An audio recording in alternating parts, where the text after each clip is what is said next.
We're live in the green room at the Comedy Lounge for another weekend. We're here with Mickey J, one of Perth's best comedians. Yes. A man of not many words, but a lot of dance moves. We don't have Johnny here this week, obviously. I'm not Johnny de-aged. He's on a holiday because he makes a lot more money than I. And here we are. So, Mickey, how are we? Good. What's going on with your finances? My finances? Yeah.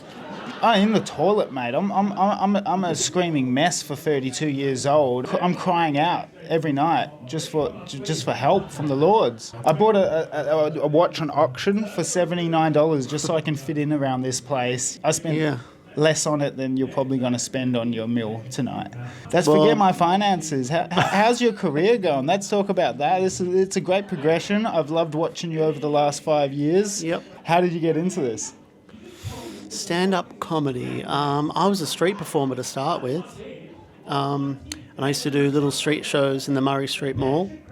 And then one of the comedians that was a regular at the Comedy Lounge when it was on Charles Street, and he saw my street show one time and was like, hey, you should get along to the Comedy Lounge and show off your ankles and your kneecaps.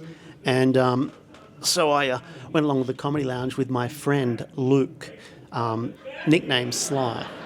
And we went along and watched a show at the Comedy Lounge, and there was some guy doing a joke. He did a really great joke. It was just a joke about people that talk out the side of their mouth. And it ended up being a joke about a stroke victim. And we thought it was hilarious. And we were like, this is so funny, so we should get into it too. And Sly comes from a background in high school. He used to do a Doug Anthony All-Stars tribute group in high school, and they'd invite all the kids around to their lounge room and they'd do Doug Anthony All-Stars covers and stuff like that. And then, I went and watched that and just thought it was cool. Yeah, right. So you actually, where was your first gig? Was it at the Comedy Lounge, or were you doing other gigs before you ended up coming back? Because that's cool that you went and watched our place and you're like headlining the show tonight. Yeah, it was really cool watching it at the Charles Hotel. Actually, when I saw that and I got into comedy, I ended up getting a flat just on Charles Street down the road from the Charles Hotel. And then John moved it to Murray Street in the city. And I ended up living on Charles Street for the next 4 years. I'm sexually ambiguous, so people don't know if I'm gay or straight, especially this guy.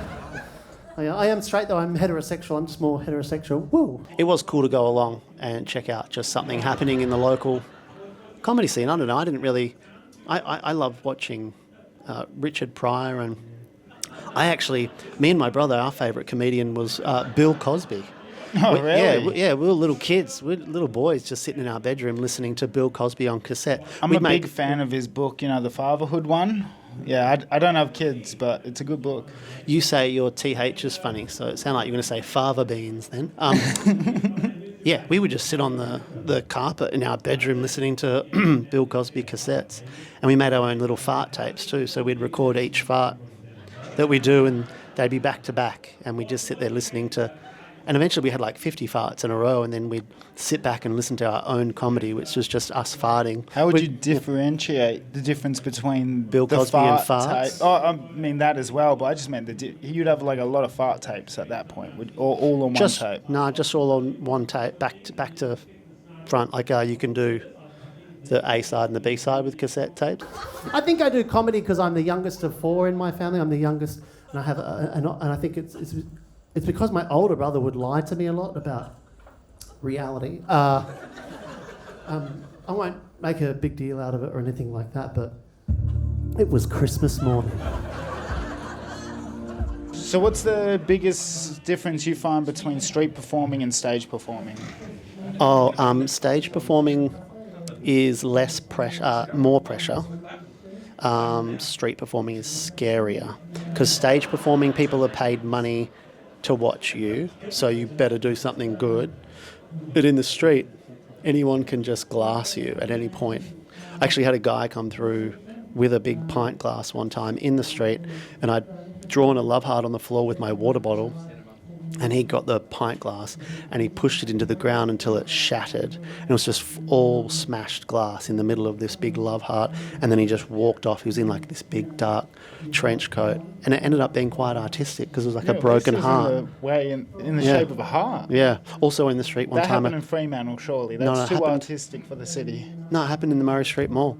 One time a guy came in with a knife as well. And I was dancing around and everyone's like, he's got a knife. So I just sort of stepped away and everyone like yelled at this guy. He dropped the knife and like came over towards me. And then while he was distracted by me, some old guy goes in there and picks up the knife, but he picked it up by the blade and cut himself on the knife. Yeah. And I'm like, oh my God, this guy's ruining my show. How dare he? Yeah. How dare. Imagine you would have like disarmed a guy with a knife, like with Michael Jackson moves, just like whoosh, like the kick and then walk away. Was I supposed to talk about comedy? No, we're just I love informally jokes. formal or whatever. Yeah. Formally informal. I don't know which way it goes. Yeah. But anyway, guys, thank you very much for joining us. This has been Mickey J. He's a fabulous act. Make sure you check him out on stage, in the street, and everywhere in between. Mickey, any closing words you want to say? Anyone you want to say hello to? Hey guys, get into it, whatever it is.